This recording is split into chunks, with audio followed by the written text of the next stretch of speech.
नमस्कार मित्रों। भारतीय जनता पार्टी को नए अध्यक्ष मिलने वाले। वैसे तो वो कार्यकारी अध्यक्ष हैं नितिन नवीन साहब, लेकिन अब वो पूरी तरह से अध्यक्ष बन जाएंगे, पूर्णकालिक अध्यक्ष हो जाएंगे, राष्ट्रीय अध्यक्ष कहलाएंगे। अभी कार्यकारी अध्यक्ष हो रहे हैं, उनका नामांकन होने वाला है और फिर 20 तारीख को राष्ट्रीय अध्यक्ष बना दिए जाएंगे। वो तो एक नया पीढ़ीगत बदलाव जो है भारतीय जनता पार्टी कह रही है कि जनरेशनल चेंज है, वो हो रहा है। वहां पर 45 साल के नितिन नवीन है और उनका पार्टी का कहना है कि लगातार जो दूसरी पार्टियां हैं वो 70 साल के ऊपर के नेताओं के साथ चल रही है, जबकि भारतीय जनता पार्टी एक जनरेशनल चेंज के साथ चल रही है। लेकिन एक जनरेशनल चेंज और धमाकेदार हुआ मुंबई में, महाराष्ट्र में, जिसको भारतीय जनता पार्टी में कहा गया कि देवेंद्र फडणवीस का जो है कमाल कर दिया उन्होंने। महाराष्ट्र के चुनावों में, नगर निकाय चुनावों में 29 में से 23-25 नगर निकाय भारतीय जनता पार्टी के पास आ गए और बीएमसी में भी बहुत ज्यादा संभावना है कि मेयर भारतीय जनता पार्टी का बन जाए। संभावना कम है कि कोई और पार्टी बनाए, लेकिन राजनीति तो जब तक हो नहीं जाता, क्योंकि जिस तरह से शिवसेना शिंदे ने अपने कॉर्पोरेटर्स को होटल में रखा है, तो कोई कुछ फिर हो जाए इसके लिए भी आशंका से इनकार नहीं किया जा सकता। लेकिन अब उसमें बड़ा बात यह हो गई कि एक तरफ देवेंद्र फडणवीस साहब हैं, एक तरफ योगी आदित्यनाथ हैं, एक तरफ अमित शाह जी हैं, फिर प्रधानमंत्री जी सबसे ऊपर हैं और नितिन नवीन है।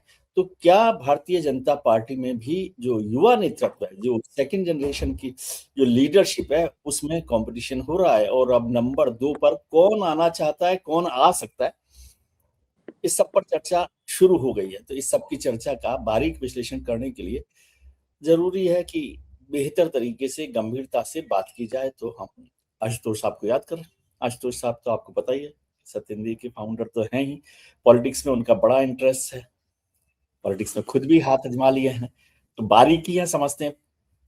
राजनीति की, पत्रकारिता की तो समझते ही, उसमें तो कोई शक नहीं है। मुझे तो पत्रकारिता की बारीकियों पर भी कोई शक नहीं है उनके। और लगातार बात कर रहे थे ये जनरेशनल चेंज और भारतीय जनता पार्टी जो लगातार एक के बाद एक चुनाव जीतती जा रही है, अलग अलग चुनाव हो, लोकसभा हो, विधानसभा हो और अब नगर निकाय के चुनाव तक भी। तो सर ये क्या हो रहा है? ये वोट चोरी के बाद भी, आरोपों के बाद भी विपक्ष जो है वोट चोरी के आरोपों में लगा हुआ है और भारतीय जनता पार्टी झंडे गाड़ने में लगी हुई है। देखिए विजय जी, आपने कहा राजनीति में हाथ आजमाए या हाथ जलाए, ये बड़ा बारीक सा फर्क है इसके बीच में। थोड़ा समझ में आता है, मेरे हिसाब से तो आजमाए, जलाए नहीं। ठीक है। देखिए, जो इस बार जो महाराष्ट्र का म्युनिसिपैलिटी का चुनाव हुआ है, वो बीएमसी की वजह से अचानक बड़ा हाई प्रोफाइल हो गया जी। और मुझे लगता है कि महाराष्ट्र के अंदर तकरीबन 4 दशक की राजनीति का एक तरीके से अंत हो गया, बल्कि मैं कहूंगा 5 दशक की राजनीति का अंत हो गया 60s के बाद से। हाँ, अगर आप देखें को तो 60 के दशक से बाला साहब ठाकरे का उदय होता है। और हालांकि शुरुआत में उनको वसंत सेना कहा जाता है, क्योंकि वसंत राव नाइक वहां के मुख्यमंत्री थे और उस वक्त की जो कांग्रेस सरकार थी वो बहुत नाराज थी। जो कम्युनिस्ट वामपंथियों के जो यूनियन थे वो बड़े पावरफुल हुआ करते थे और सरकारों को काम करने में बड़ी दिक्कत होती थी। तो ये एक योजना बनी कि किस तरीके से वामपंथियों की यूनियन को खत्म किया जाए और उसके लिए बाला साहब ठाकरे का इस्तेमाल किया गया। शिवसेना का गठन हुआ और आपको याद होगा एक बड़ा मशहूर कत्ल हुआ था दत्ता सामंत का, अगर मैं गलत नहीं कह रहा हूं तो। जी बिल्कुल। और शक की उंगलियां कई तरह गई थी। तो वहां से जो शिवसेना का उदय होता है और लगभग उसी समय से महाराष्ट्र की राजनीति में शरद पवार का भी उदय होता है। शरद पवार 1970 के दशक में आके फिर वो बसंत दादा पाटिल से अलग होते हैं और उसके बाद वो अपनी एक सरकार बनाते हैं। 37-38 साल की उम्र में उन्होंने करिश्मा कर दिया था। उसके बाद से महाराष्ट्र की राजनीति में बीच में भले प्रमोद महाजन और मुंडे का उदय हुआ, लेकिन दरअसल महाराष्ट्र की पॉलिटिक्स को संचालित करते थे दो ही लोग, बाला साहब ठाकरे और शरद पवार। लेकिन अब 2025 के चुनाव में ये बात बिल्कुल स्पष्ट हो गई है कि शरद पवार की राजनीति तो पूरी तरीके से खत्म हो गई। वो उम्र के उस पड़ाव पर भी हैं, वो अपनी पार्टी नहीं बचा पाए तो बाकी के बारे में क्या बातचीत करेंगे। और खुद उनको अजीत पवार के साथ गठबंधन करना पड़ा पुणे और पिपरी चिंचवाड़ के इलाके में। तो ये उनकी हार का बहुत बड़ा प्रतीक एक तरीके से आप देख सकते हैं। उसी के साथ साथ जो 30 साल से लगभग 1997 के बाद से लगातार जो बीएमसी के ऊपर जो शिवसेना का कब्जा था वो भी खत्म हो गया है। और अब शिवसेना दरअसल 3 टुकड़ों में है। एमएनएस है, उद्धव ठाकरे की सेना है और एकनाथ शिंदे। तो बाला साहब ठाकरे की लेगेसी और शरद पवार की लेगेसी महाराष्ट्र की पॉलिटिक्स से पूरी तरीके से खत्म होने के कगार पे है। जो नए सितारे का उदय हो रहा है उनका नाम है देवेंद्र फडणवीस। और देवेंद्र फडणवीस के बारे में एक बात कहना चाहूंगा जो अक्सर लोगों को शायद ध्यान नहीं होगा कि महाराष्ट्र की राजनीति में 50 के दशक के बाद वो तीसरे ऐसे मुख्यमंत्री हैं जिन्होंने 5 साल का अपना टर्म पूरा किया है। वसंत राव नाइक ने अपना टर्म पूरा किया था और वो 12 साल मुख्यमंत्री थे लगातार। उसके बाद यशवंत राव चौहान ने 5 साल का टर्म पूरा किया था और फिर देवेंद्र फडणवीस ने 2014 से लेकर 2019 तक अपना टर्म पूरा किया था और अब वो दूसरी बार मुख्यमंत्री हैं और कोई शक नहीं कि वो ये टर्म भी पूरा करेंगे। तो वसंत राव नाइक और यशवंत राव चौहान की लीग में इस वक्त देवेंद्र फडणवीस चल रहे हैं। शरद पवार को मैं इसलिए उतना नहीं मानता हूं क्योंकि शरद पवार कभी भी 3 या 4 साल दो साल की सरकार चलाई, फिर एक बार तीसरी, कभी भी उन्होंने अपना पूरा टर्म पूरा नहीं किया और कभी भी अपने बल पर सरकार नहीं बनाई। हालांकि बहुत हाईली रेटेड थे लेकिन मैं उनको कभी भी बहुत ज्यादा हाई रेट नहीं करता था। लेकिन ये सच्चाई थी महाराष्ट्र की पॉलिटिक्स की कि शरद पवार और बाला साहब देवरस ही वहां की पॉलिटिक्स संचालित करते थे। अब की राजनीति देवेंद्र युग के तौर पर शुरू होगी महाराष्ट्र के अंदर और उनका सबसे बड़ा कंट्रीब्यूशन यह है कि जिस महाराष्ट्र की राजनीति में भारतीय जनता पार्टी छोटे भाई की भूमिका में थी उसको उन्होंने न केवल बड़े भाई की भूमिका में लाके खड़ा कर दिया बल्कि अब महाराष्ट्र की राजनीति में बीजेपी डोमिनेट करने की स्थिति में आ गई है। और ये जो डोमिनेशन है ये डोमिनेशन अब महाराष्ट्र को लंबे समय तक चलता हुआ मुझे दिखाई पड़ रहा है। तो एक तो बड़ी बात ये हो गई है कि कम से कम वहां पे अब एक नई राजनीति, नई पीढ़ी की राजनीति देवेंद्र फडणवीस का एक तरीके से उदय हुआ है। दूसरी बात जो है कि अब उद्धव ठाकरे को अपनी पूरी पॉलिटिक्स बदलनी पड़ेगी। कुछ लोग ये कह सकते हैं कि एमएनएस के आने के बाद से थोड़ा बहुत अपनी जमीन बचाने में कामयाब रहे हैं, लेकिन सच्चाई ये है कि बाला साहब ठाकरे के रहने के बावजूद भी कभी भी उद्धव ठाकरे अपने शिवसेना कभी भी अपने बल पे बीएमसी पे सरकार एक तरीके से नहीं बना पाई। ज्यादा वो एक बार वो 103 सीटें लेकर आए थे जो अगर मुझे ध्यान पड़ रहा है तो 1997 के आसपास की बात होगी, 93 अगर हाँ। और उनको ये मानना पड़ेगा कि दरअसल सामने बीजेपी है और उसकी कमान इस वक्त देवेंद्र फडणवीस के हाथ में है। तो अगर उनको सरवाइव करना है तो फिर उनको अपनी पूरी रणनीति बदलनी पड़ेगी और अलग तरीके की पॉलिटिक्स करनी पड़ेगी, नहीं तो शिवसेना के लिए बहुत मुश्किल आने वाली है। तीसरी बात जो है वो अजीत पवार और एकनाथ शिंदे के लिए आने वाले दिन बड़े मुश्किल भरे हो सकते हैं।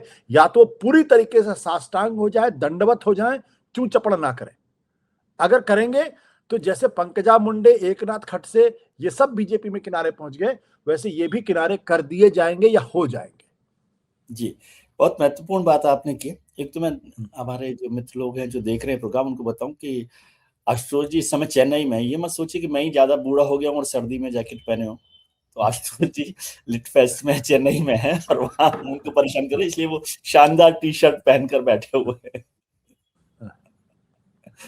मुद्दा ये है सर, आपने बहुत महत्वपूर्ण बात की, लेकिन मैं 2 बातें समझना चाहता हूँ। एक तो उद्धव ठाकरे ने कहा, तो एक तो उद्धव ठाकरे भी जवान ही है, कोई बहुत बूढ़े नहीं हुए, और राज ठाकरे भी जवान है, तो 2 लोग मतलब कंपैरेटिवली एक यंगर जनरेशन है।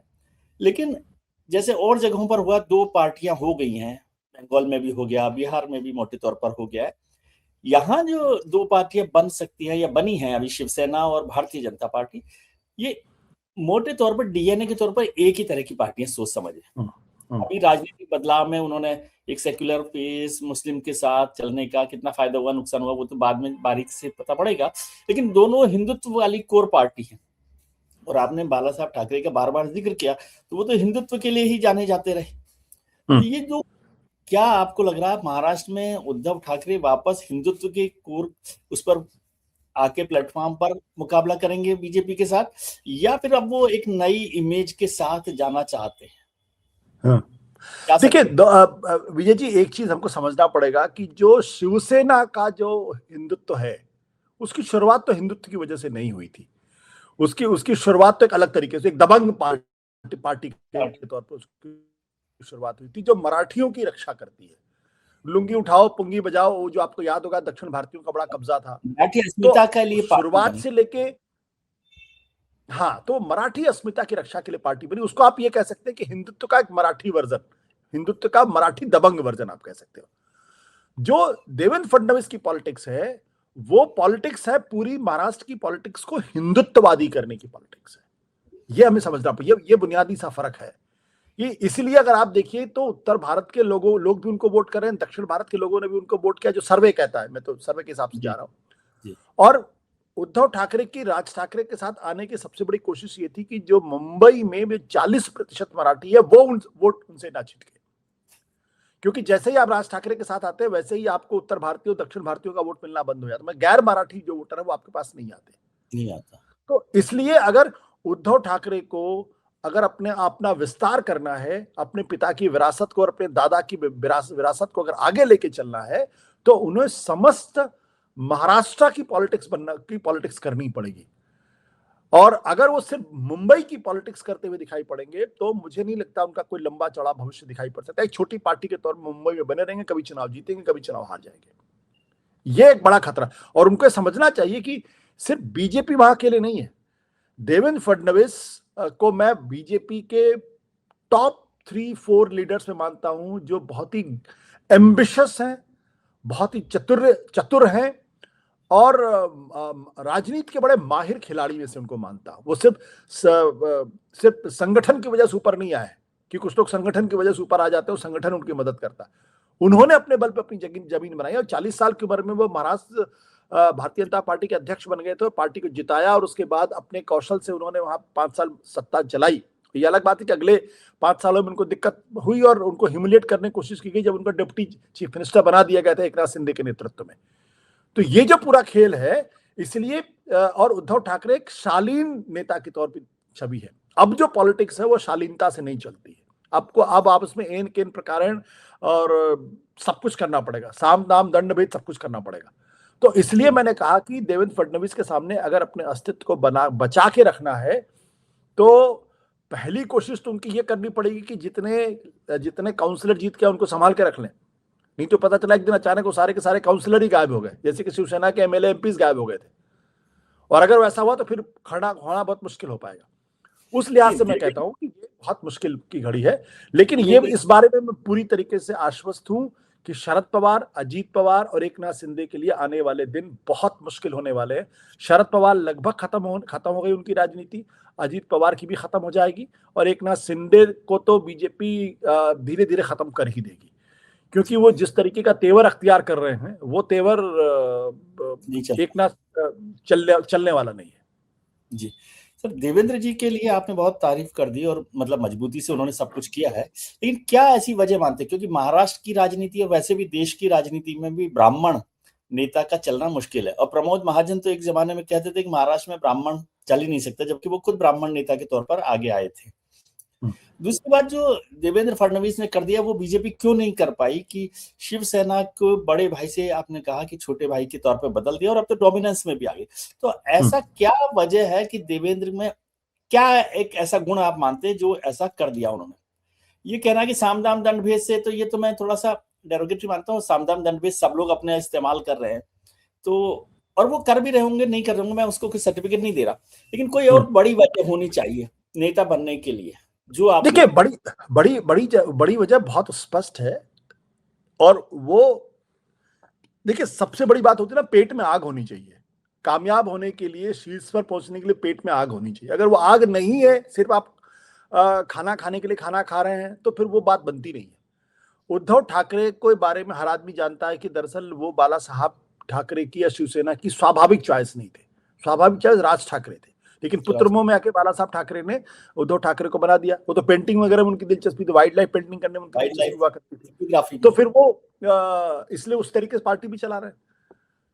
तो जो देवेंद्र फडणवीस की जो सबसे बड़ी खासियत है वो ये कि मेहनत करना चाहते हैं, यंग है और वो बीजेपी के शीर्ष पर पहुंचना चाहते हैं। देखिए राजनीति में एन केन प्रकार सामदान दंड भेद को मैं दुर्गुण नहीं मानता हूँ। राजनीतिक जो ये कहेगा वो निपट जाएगा। सब लोग आपको याद होगा कि जब वो मुख्यमंत्री बने थे उस वक्त उनके सामने पंकजा मुंडे एक बड़ी प्रतिद्वंदी के तौर पर थी, और वो जिस समुदाय से आती, बंजारा समुदाय से आती है, वो महत्वपूर्ण समुदाय और वो ब्राह्मण समुदाय के लोग हैं। और गोपीनाथ मुंडे बड़े नेता रहे, बड़े नेता थे, उनकी विरासत उनके साथ थी। एकनाथ खड़से बड़े नेता थे जो अपने आप को मुख्यमंत्री के तौर पर थे, लेकिन दोनों ही जो मुख्यमंत्री पद के दावेदार थे उनको एक चिक्की घोटाला हुआ था जिसमें पंकजा मुंडे चली गई, और एकनाथ खड़से के ऊपर जमीन का घोटाला था, साथ ही साथ दाऊद इब्राहिम के साथ फोन कॉल का क्या सही था क्या गलत था मुझे नहीं मालूम, तो दोनों को एक तरीके से निपटा दिया। और इसके साथ साथ जो सबसे बड़ी बात यह थी कि जब एकनाथ शिंदे को मुख्यमंत्री बनाया गया तो उन्होंने बगावत नहीं की, वो चुपचाप काम करते रहे, क्योंकि उनको मालूम था कि आने वाला वक्त उनका है, उन्हें एक बार अपने आप को साबित करना पड़े। ये राजनीति के अंदर अगर कोई आदमी थोड़ा सब्र से काम लेता है, अगर चतुर और भविष्य को देखकर काम करता है, ये गुण मैंने या तो नरेंद्र मोदी के अंदर देखे थे या फिर अब मैं देवेंद्र फडणवीस के अंदर, मैं कोई तुलना नहीं कर रहा हूं उनकी, लेकिन मुझे ये लगता है कि ये दोनों के अंदर एक समानता मुझे दिखाई पड़ती है। और सबसे बड़ी बात क्या है कि वो महाराष्ट्र के मुख्यमंत्री हैं, जो हिंदुस्तान की फाइनेंशियल कैपिटल है, और उत्तर प्रदेश के बाद सबसे ज्यादा मेंबर ऑफ पार्लियामेंट जहां से लोकसभा में जाते हैं, ये बड़ी बात है। 48 मेंबर ऑफ पार्लियामेंट वहां से आते हैं एक तरीके से। तो जो आदमी इतने बड़े block of member of parliament पे जिसका हाथ हो, और जो हिंदुस्तान की फाइनेंशियल कैपिटल जिसके अंडर में हो, तो वो ऑटोमेटिकली उसको बाकी राज्यों की तुलना में ज्यादा बेनिफिट, ज्यादा फायदे होते हैं। उस लिहाज से मैंने कहा कि Devendra Fadnavis is a player to watch in future. और तीसरी बात क्या है कि संघ के बहुत करीबी नागपुर से आते हैं, उनके पिताजी भी संघ में थे, तो और ऐसे समय में उन्होंने अपने आप को स्थापित किया, जबकि ब्राह्मण होना एक तरीके से कोई बहुत फायदे का सौदा नहीं है। वैसे में नागपुर से ब्राह्मण नेता का उभरना और उसके बाद शीर्ष पर पहुंचना, अपना कार्यकाल पूरा करना, और उसके बाद फिर पार्टी को जिताना और फिर आगे बढ़ाना, तो ये बड़ी बात है। जी, आपकी सारी बातें ठीक हो सकती है, लेकिन बहुत सारे सवाल अब भी बचते हैं। महाराष्ट्र से आज तक कोई प्रधानमंत्री नहीं बना। महाराष्ट्र तो हमेशा से ही फाइनेंशियल कैपिटल है। इवन कोई मतलब ऐसे टॉप जगह पर भी नहीं पहुंचा है पार्टी के अध्यक्ष के तौर पर भी, चाहे वो कांग्रेस हो, भारतीय जनता पार्टी हो। मतलब नितिन जी को ले लें, लेकिन वो कैसे रहे नहीं रहे। दूसरे ब्राह्मण हैं, वो आपने बात कही, नितिन जी भी ब्राह्मण थे, नितिन जी भी महाराष्ट्र से हैं, अध्यक्ष भी बन गए, लेकिन वो नहीं बने।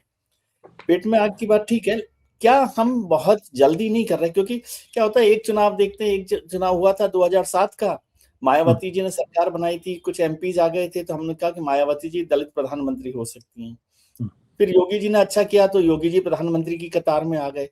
तो और अभी तो नितिन नवीन साहब राष्ट्रीय अध्यक्ष बनने वाले हैं, तो नौजवानों की एक कतार पूरी की पूरी वहां पर है। नितिन नवीन है, योगी आदित्यनाथ हैं, देवेंद्र फडणवीस हैं, और भी लोग हो सकते होंगे। तो क्या कुछ जल्दी तो नहीं है? या नहीं, मुझे नहीं लगता। बिल्कुल, ये जो लोग दुश्मन लोग हैं उनके, देवेंद्र जी के, वो इस तरह से कर रहे हैं, उनको इस कतार में लाकर मुश्किल डाल रहे हैं। आपको याद होगा कि नरेंद्र मोदी जब 2007 का चुनाव लड़ रहे थे, तब से ही सुखबघाट शुरू हो गई थी, और टाटा और अंबानी और न जाने किन किन बड़े बड़े उद्योगपतियों ने कहना शुरू किया था, भाई नरेंद्र भाई में प्रधानमंत्री बनने के सारे गुण। आपको याद होगा अच्छी तरीके से 2007 से। जी जी, है ना। तो दूसरी बात क्या है कि मायावती से तुलना नहीं हो सकती, क्योंकि मायावती का बड़ा लिमिटेड आधार था। उत्तर प्रदेश में था, दलित थी, और उत्तर प्रदेश के बाहर उनका कोई उस तरीके से नहीं था। योगी आदित्यनाथ से भी उनकी तुलना में नहीं करता हूं, क्योंकि योगी आदित्यनाथ में एक चीज तो है कि उत्तर प्रदेश के मुख्यमंत्री लगातार 2 बार के मुख्यमंत्री, अगर तीसरी बार बन जाएंगे तो उनको रोकना लगभग बहुत मुश्किल काम हो पाएगा। लेकिन उनके अंदर जो अनुशासन संघ देखता है या बीजेपी देखती है, वो अनुशासन उनके अंदर नहीं है। वो हमेशा डिफाइंस और कन्फ्रंटेशन की पॉलिटिक्स बीजेपी के अंदर रहते हुए करते हैं। ये उनका सबसे बड़ा दुर्गुण जी। तो ये उनके खिलाफ जाएगा लॉन्ग टर्म में, अगर आप देखेंगे। देवेंद्र फडणवीस ने, मैंने कहा कि जो रेजिलियंस दिखाई पड़ी कि जब उनको मुख्यमंत्री से हटके जब उप मुख्यमंत्री बना दिया गया, और तब भी उन्होंने शांतिपूर्वक काम किया, ये एक नेता की बहुत बड़ा गुण होता है अगर उसको कामयाब होना है। इसका मतलब उनकी दृष्टि जो है वो अर्जुन की आंख की तरीके से है, कि वो दाएं बाएं नहीं हो रही, कि अगर थोड़ा सा कंप्रोमाइज भी करना पड़े तो हम टैक्टिकल रिट्रीट कर लेंगे उसके बारे में। तो वो मैं उनके अंदर देखता हूं। दूसरा, वो बीजेपी के जो वो नेता जैसे नहीं है, जो ग्लोबल पॉलिटिक्स में थोड़ा सा मार खाते हुए दिखाई पड़ते हैं। वो स्वाब दिखाई पड़ते हैं मुझे लगता है कि वो इंग्लिश भी ठीक ठाक अच्छी खासी बोल लेते होंगे, और वो अपने आप को कंडक्ट बहुत बेहतर तरीके से करते हैं। एक चीज मैं आपको बता दूं कि ये थोड़ा कहना गलत होगा कि मुंबई से निकल के कोई आदमी प्राइम मिनिस्टर नहीं बना। मोरारजी देसाई बने थे, आपको याद होगा। मोरारजी देसाई मुंबई जो एकीकृत मुंबई थी, उसके वो मुख्यमंत्री थे। वो बाद में गुजरात अलग हो गया, क्योंकि गुजरात से आते थे, तो वो फिर गुजरात उनके खाते में चला गया। लेकिन मुंबई से निकलने वाला आदमी जो प्राइम मिनिस्टर बना था, उनका नाम मोरारजी देसाई था। तो ये थोड़ा सा मैं करेक्शन करना चाहूंगा। हालांकि टेक्निकली आप सही हैं, और लेकिन मोरारजी देसाई मुझे याद आए थे, लेकिन मैंने कहा मोरारजी देसाई को हम गुजरात से रिप्रेजेंट करते हैं, और मोरारजी देसाई की स्थितियां बहुत अलग थी, किस तरह से वो बने थे। खैर, लेकिन ठीक है, ये अच्छा नाम है कि मोरारजी देसाई का भी चर्चा की जाए। मैं तो कहा कि महाराष्ट्र हमेशा से फाइनेंशियल कैपिटल के तौर पर रही, कि उसकी पॉलिटिकल डोमिनेंस बहुत वो उस तरह से नहीं हो पाई हिंदुस्तान के पॉलिटिक्स, जबकि कमोबेश वो मराठी हिंदी स्टेट है, मतलब साउथ की स्टेट्स को। उसमें एक बड़ी अच्छी ऐतिहासिक उस पर बहस हो सकती है। मराठे हमेशा दिल्ली से लड़े हैं, अगर आपने ध्यान दिया होगा जी, वो वही मैं जिक्र कर रहा था। जैसे सिख हमेशा जो है वो दिल्ली से लड़े हैं, दिल्ली से लड़े, हाँ। सिख भी दिल्ली से लड़ा है और मराठे भी दिल्ली से लड़े। बड़ी दिलचस्प बात यह है कि जब पेशवा शाही थी तो एक जमाने में माधजी सिंधिया दिल्ली पर कब्जा उन्होंने कर लिया था जी, लेकिन उस वक्त भी वो दिल्ली के सिंहासन पर वो नहीं बैठे थे। यानी जो उस वक्त उन्होंने मुगलिया सल्तनत के एक बड़े कमजोर से आदमी को ही बनाया था, और उनको और अपने आप को उनका रीजेंट घोषित किया था। ये पहली कभी मेरी समझ में नहीं आई कि अगर मान लीजिए अगर उस वक्त दिल्ली पर अगर कब्जा मराठों ने कर लिया होता तो हो सकता है हिंदुस्तान का इतिहास कुछ और हो सकता था। लेकिन वो जीतने के बावजूद भी दोबारा जाके मुगल के एक उत्तराधिकारी को जाके उन्होंने स्थापित किया था, महादजी सिंधिया। तो बार बार ये कहते हैं कि दरअसल मराठा और दिल्ली के बीच में हमेशा एक संघर्ष की स्थिति बनी रही है, और ये मराठों के अंदर एक ये भावना है, मुझे नहीं मालूम कितना गलत में कितना सही होगा, मुझे अगर मैं गलत हूं तो मेरे मराठी दोस्त मुझे माफ करेंगे, मुझे करेक्ट करेंगे। उनके अंदर हमेशा ये भावना रही है कि उनको वो चीज नहीं मिली जो दिल्ली से मिलनी चाहिए। कि शरद पवार एक जमाने में प्रधानमंत्री पद के उम्मीदवार थे, तगड़े दावेदार हो गए 1991 राजीव गांधी की मौत के बाद। शरद पवार, नरसिम्हा राव और अर्जुन सिंह। और तब चूंकि शरद पवार के बारे में माना गया कि बहुत ही क्लेवर है, बहुत ही आपको याद होगा सुरेश कलमाडी जी ने मेंबर ऑफ पार्लियामेंट्स की एक अलग से मीटिंग भोज आयोजन किया था, और जो शरद पवार के खिलाफ चली गई थी। तो वो एक अभी अतृप्त सी जिसे कहते हैं इच्छा, वो अभी महाराष्ट्र के अंदर है। मैं देवेंद्र फडणवीस में उस गुण को देखता हूं। क्यों देखता हूं? एक तो उनका अपना खुद का व्यक्तित्व है, महाराष्ट्र से आते हैं। भारतीय जनता पार्टी आज जिस स्थिति में है उस स्थिति में वो स्वाभाविक उम्मीदवार होते हुए दिखाई पड़ते हैं मुझे, स्वाभाविक उम्मीदवार। अगर वो किसी और पार्टी होते तो मैं शायद नहीं देखता। संघर्ष तो नहीं दिखता ना दिल्ली में। नहीं, मुझे देखिए संघर्ष तो दिल्ली के अंदर होगा, जिसको और आप इशारा कर रहे हो वो बीजेपी का अंदरूनी संघर्ष होगा। तो नरेंद्र मोदी जी के बाद कौन? योगी आदित्यनाथ, अमित शाह या फिर देवेंद्र फडणवीस। तीन ही लोग मुझे दिखाई पड़ते, चौथा तो मुझे दिखाई नहीं पड़ रहा। अमित शाह अपने आप को स्वाभाविक उम्मीदवार मानते हैं क्योंकि संगठन के ऊपर पकड़ है, नरेंद्र मोदी जी का भरोसा उनके ऊपर है। योगी आदित्यनाथ अपने आप को जो है वो हिंदुत्ववादी मानते, पूरी तरीके में साक्षात हिंदू हूं। और उत्तर प्रदेश के मुख्यमंत्री 2 बार लगातार जीत चुके हैं, तीसरी बार अगर कहीं वो जीत गए तो फिर उनको रोकना मुश्किल हो जाएगा। और उनका बेस भी है, नरेंद्र मोदी के बाद आज की तारीख में जिस एक बीजेपी नेता का सामाजिक आधार है, हिंदुत्ववादी शक्तियां जिनके साथ मजबूती के साथ खड़ी होंगी, वो है योगी आदित्यनाथ। देवेंद्र फडणवीस दूसरे एक अलग लीग में आते हैं कि आप उनको सीधे साक्षात हिंदुत्ववादी नहीं कह सकते, लेकिन अगर संघर्ष, अगर संघ परिवार को अगर तय करना होगा कि योगी और देवेंद्र फडणवीस में कौन, तो वो स्वाभाविक तौर पर वो देवेंद्र फडणवीस को चुनेंगे, वो शायद अमित शाह को भी नहीं चुने। क्योंकि संघ के प्रति उनकी जो लॉयल्टी है, जो एक नैसर्गिक जो उनकी योग्यता है, वो उसमें वो बहुत फिट बैठते हैं। और तीसरी बात क्या है कि अब बीजेपी को एक ऐसा नेता चाहिए नरेंद्र मोदी के बाद जो बहुत नरेंद्र मोदी की तरीके से बहुत तीखा ना हो। वो अब अगर और आगे विस्तार करना है तो आपको थोड़ा सा अपनी विचारधारा में मॉडरेशन करना पड़ेगा। नवीन जो फडणवीस हैं वो एक अच्छे चेहरे के तौर पर सामने आते हैं, जो हिंदुत्ववादी भी हैं, संघ के शाखा से निकले हुए हैं, संघ के नियंत्रण या अनुशासन को मानते हैं, और साथ ही साथ एक मॉडर्न चेहरा भी दिखाई पड़ते हैं। संघ की बात की वैसे आपने, और संघ का पसंद भी है, देवेंद्र जी हैं, उसमें कोई शक नहीं है। और वो मॉडरेट कॉम्बो पैक उनको कहते हैं हम लोग आजकल के, कॉम्बो पैक है, वो सब कुछ में उनको मिल रहा है।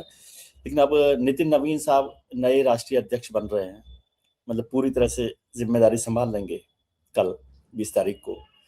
वो तो संघ की पसंद से आए नहीं, और आप प्रधानमंत्री संघ की पसंद से बना रहे हैं। देखिए, नितिन नवीन जी को भी बहुत कुछ साबित करना है। वो बहुत अज्ञात से चेहरे हैं, मैं उनके बारे में बिल्कुल नहीं जानता, ईमानदारी की बात यह है। तो मैं उनके बारे में, उनकी क्षमताओं के बारे में, उनकी छवि के बारे में अब आने वाले वक्त पे पता चलेगा। देखिए, कुछ चीजें उनको विरासत में मिल गई दिल्ली के रेफरेंस में बोला आपको। हाँ, मैं दिल्ली के रेफरेंस में ही कह रहा हूँ। उनको बहुत सारी चीज, कभी कभी क्या होता है कि जब इंदिरा गांधी को बनाया गया था तब लोगों ने कहा तो गूंगी गुड़िया है, हम तो कंट्रोल कर लेंगे, लेकिन गूंगी गुड़िया ने क्या करामात दिखाया सबको मालूम है। तो कल नितिन नवीन जी बिल्कुल एक अलग तरीके का अध्यक्ष बनकर उभर जाए तो एक अलग तरीके की बात सवाल। आज की तारीख में मुझे वो विश्वास नहीं है कि वो कि वो उनके अंदर कोई मैं बहुत लंबा चौड़ा भविष्य देखूं।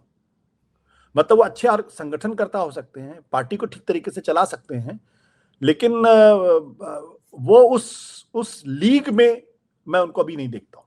और उस लीग में तो बहुत सारे लोग हैं। दरअसल बीजेपी में आज की तारीख में कम से कम 4-5 लोग और हैं जो उस लीग में हैं, जिसमें राजनाथ सिंह है, नितिन गडकरी है, शिवराज सिंह चौहान है, वसुंधरा राजे सिंधिया है, बहुत सारे लोग हैं उस लीग में।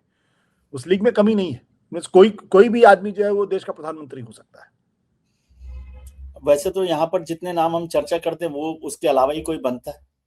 बिल्कुल, मैं आपकी बात से सहमत हूँ। तो कोई पांचवा आदमी भी हो सकता है, मैं नहीं हो सकता और आप नहीं हो सकते, ये कंफर्मेशन है, ये कंफर्म। और वो किसी भी पार्टी के लिए जोड़ दीजिए दोनों नाम। हाँ हाँ बिल्कुल। किसी पार्टी में नहीं बनने वाले।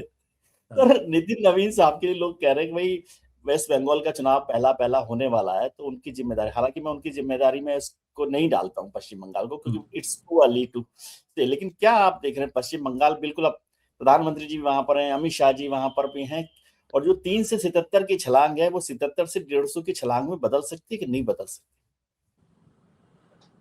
अभी बहुत जल्दबाजी है कुछ भी कहना, लेकिन मुझे नहीं लगता कि बहुत आसान रहा है भारतीय जनता पार्टी के लिए वहां पे।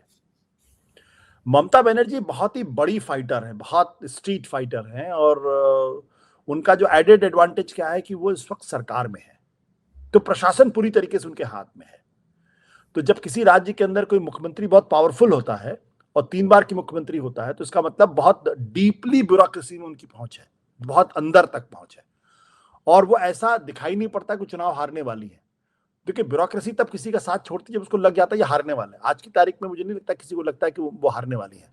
तो लड़ाई बहुत दिलचस्प होगी, लेकिन मुझे लगता है कि आखिरी हफ्ते में ही ये तय हो पाएगा कि क्या होने वाला, क्या होने वाला नहीं। ये जो बांग्लादेशियों वगैरह के मुद्दे उठा रहे हैं, इनसे कोई फर्क नहीं पड़ने वाला, इसका कोई असर होगा भी नहीं, असर होगा। ये सिर्फ भारतीय जनता पार्टी का अपना जो वोटर है उसको कंसोलिडेट करने में मदद करेगा, इसके अलावा कुछ नहीं।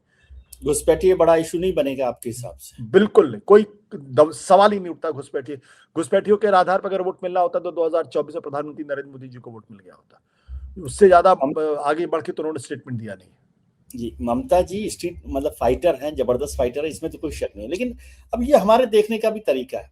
अभी आपने कहा कि ममता जी को एडवांटेज है कि वो सरकार में है, तो हारती तो सरकारें ही हैं, जो भी सरकार में रहते हैं। दीक्षित भी हारती है, अरविंद केजरीवाल भी हारे हैं, नवीन पटनायक भी हारे हैं, पंजाब में भी हारे, तो सब लोग हारते तो सरकारें ही हैं। लेकिन जब हम दूसरे की बात करते, कोई मुझे एक सवाल कर सकता है कि आप ये सवाल क्यों नहीं करते? कभी तो आप कहते हैं कि एंटी इनकम्बेंसी होगी सरकार में है तो, और ममता जी है तो आप कहते हो एडवांटेज है। ये हमारा देखने का फर्क है या आप दोनों को अलग अलग तरीके से? देखिए, चुनाव जो होता है वो किसी एक फैक्टर की वजह से नहीं होता, वो सारे फैक्टर का एक क्यूमुलेटिव इफेक्ट होता है। इसमें कोई दो राय नहीं कि ममता बनर्जी 15 साल की मुख्यमंत्री हैं तो उनके खिलाफ एंटी इनकम्बेंसी होगी, जाहिर निश्चित तौर पर होगी, मतलब बल्कि है, इसमें कोई दो राय है ही नहीं, किसी तरीके कोई दो राय नहीं है। लेकिन क्या बीजेपी आज की तारीख में संगठन के तौर पर बहुत मजबूत है वहां पे? क्या बीजेपी के पास कोई बहुत बड़ा नेता है? क्या बीजेपी के पास बंगाल को लेकर कोई बहुत बड़ा ब्लूप्रिंट है जो लोगों का आकर्षित करेगा? शुभेंदु अधिकारी के नाम पे तो कोई वोट नहीं देगा ना कि शुभेंदु अधिकारी को मुख्यमंत्री बनाना है। अंत में चुनाव नरेंद्र मोदी के चेहरे पर भी लड़ा जाना है वहां पे, और जैसे ही नरेंद्र मोदी के चेहरे पर चुनाव लड़ा जाएगा वैसे वैसे लड़ाई बंगाली बनाम रेस्ट हो जाती है। ये भी और ममता बनर्जी अब बहुत चालाक हो गई हैं। 2019 में शी वाज कॉट अनअवेयर, तो अचानक भारतीय जनता पार्टी को 18 सीटें मिल गई थी। लेकिन उसके बाद जो विधानसभा के चुनाव हुए उसमें भी बीजेपी बुरी तरीके से हारी, जो लोकसभा का चुनाव हुआ उसमें भी बीजेपी की सीटें घट गई, वोट परसेंटेज भी घटा, हालांकि ज्यादा नहीं घटा बट वोट परसेंटेज घटा है। 39% है बीजेपी। हाँ, बिल्कुल 39% है, लेकिन आज की तारीख में ममता बनर्जी 46% के वोट पर बैठी हुई है। तो अब ये एक चीज और अगर आप देखिए कि जो पहले उन पे आरोप लगता था कि वो इमामों की सैलरी बढ़ा रही हैं, मुस्लिम परस पॉलिटिक्स कर रही हैं, वो उनके अपीजमेंट कर रही हैं, अब वो आज की तारीख जब हम आपसे बातचीत कर रहे हैं तो बंगाल के अंदर 4-5 मंदिरों का निर्माण वो करवा रही है, हाँ, यहां तक कि जी। जगन्नाथ जी का मंदिर भी बनवा रही है वहां पे। तो उनको ये बात समझ में आ रही है कि बीजेपी का जो सबसे बड़ा हथियार है वो है कि उनको मुस्लिम परस्त साबित करना। तो हम अपने वो आप को सबसे बड़ा हिंदू साबित कर लें और बंगाली हिंदू हम अपने आप को साबित करेंगे। वो ये नहीं करेंगे मैं हिंदू हूं, बीजेपी बंगाली को ये साबित करना पड़ेगा कि वो बंगाली हिंदू है। ममता बनर्जी को साबित करने की जरूरत है क्योंकि वो साक्षात बंगाली है एक तरीके से। और वो कहती मैं तो सारे मंत्र मुझे याद है, गायत्री मंत्र में पढ़ के ही बाहर निकलती हूँ। वो पिछली बार भी उन्होंने इस बात को कहा था। तो वो इस बात को जानती हैं कि बीजेपी का सबसे बड़ा तुरुप का इक्का यह है कि हिंदू मुसलमान, और उसमें हिंदुओं को समझाना कि ममता बनर्जी हिंदू विरोधी है। तो वो पहले से ही 4-5 मंदिर बनवाने में लग गई हैं आज की तारीख में। तो अगर सिर्फ एंटी इनकम्बेंसी पर अगर वोट होना होता तब तो ममता बनर्जी के लिए दिक्कत होती, लेकिन एंटी इनकम्बेंसी के साथ साथ वो बंगाली अस्मिता के कार्ड को भी और हिंदुत्व के कार्ड को भी बड़ी मजबूती के साथ खेल रही। और चूंकि वो खुद बहुत बड़ी फाइटर है, एग्रेसिव है, संगठन उनका मजबूत है बीजेपी की तुलना में, और सरकार पर उनका उनका उनकी पकड़ बहुत अच्छी है, तो इसलिए उनको उखाड़ फेंकना उतना आसान नहीं। मैं ये नहीं कहता वो नहीं हो सकता, पर उतना आसान नहीं होगा जैसा कि आप दूसरी जगह देख कर लेते हैं। सर, चलते चलते आप चेन्नई में हैं, तो चेन्नई का माहौल क्या है तमिलनाडु का? चेन्नई में मैंने एक चीज देखी, वो ये कि डीएमके का माहौल यहाँ झंडे, बैनर, पोस्टर सब जगह बहुत बहुत ज्यादा दिखाई पड़ रहे हैं। कई जगह पे हमको एआईडीएमके के भी दिखाई पड़े हैं, एक आध जगह मुझे बीजेपी के भी पोस्टर दिखाई पड़े हैं। लेकिन बीजेपी तो लगभग एक तरीके से बहुत ज्यादा अस्तित्व में हो सकता है। जब आप चेन्नई से बाहर निकले छोटे छोटे शहरों में जाए तो बात अलग, मैं तो वहां तक नहीं गया हूँ। लेकिन शहर के अंदर आप डीएमके की मौजूदगी को बहुत अच्छे से महसूस करते हैं, और छोटे स्तर पे आप एआईडीएमके की भी मजबूती को महसूस करते हैं। लेकिन जो जनरल थिंकिंग यही है कि जिस तरीके से डीएमके में बहुत स्मूथ ट्रांजिशन होगा करुणानिधि के बाद स्टालिन का, उस तरीके से जयललिता के जाने के बाद वो स्मूथ ट्रांजिशन ईपीएस के पास नहीं हुआ है। वो आज भी एक लड़ता झगड़ता हुआ संगठन सा दिखाई पड़ता है कि उसमें शशिकला है, उसमें और भी तमाम लोग हैं, वो सब एक दूसरे से लड़ रहे हैं, ओपीएस ईपीएस सब लड़ रहे हैं उसमें। और एक परसेप्शन जो है वो ये कि ये बीजेपी दरअसल एआईडीएमके को चलाती है। ये परसेप्शन जो है वो उनके लिए बहुत नुकसानदेह साबित होने वाला है। वो तो ट्रांजिशन मुझे इसलिए भी लगता है, मतलब आपने ज्यादा समझा होगा, क्योंकि वो डिनेस्टिक पार्टी है एक तरह से, तो वहां पर ट्रांजिशन होना वो तो एक स्वाभाविक, सम्राट है स्टालिन, लेकिन वहां पर वो पार्टी चल रही थी एक तरह से डिनेस्टी कह लीजिए कि एनटीआर से लेकर वहां तक जयललिता तक, और वहां पर जब वो डेमोक्रेटिक सिस्टम में आई तो वो कोलैप्स हो गई। लेकिन एक चीज वहां मुझे जो चर्चा दिल्ली में चल रही है कि क्या कांग्रेस डीएमके का साथ छोड़ के टीवीके के साथ यानी विजय के साथ, नहीं, ऐसी कोई खबर है? कोई खबर नहीं। और बल्कि आज ही मैंने खबर ये पढ़ी है कि दरअसल राहुल गांधी और हेगड़े ने बिल्कुल साफ कह दिया है कि हमें डीएमके के साथ ही जाना है, और किसी तरीके से उस गठबंधन को हमें अनस्टेबल नहीं करना। चलिए सर, बहुत बहुत धन्यवाद आपका, धन्यवाद सर। Thank you sir. पढ़े लिखे लोग हैं तो आपको लोग लिटफेस्ट में बुलाते रहते हैं। Thank you sir. Thank you sir. पढ़ा लिखा मानने के लिए धन्यवाद। धन्यवाद उनका भी, जो मुझे पढ़ा लिखा मानते हैं, धन्यवाद उनका भी। Thank you sir. Thank you, take care.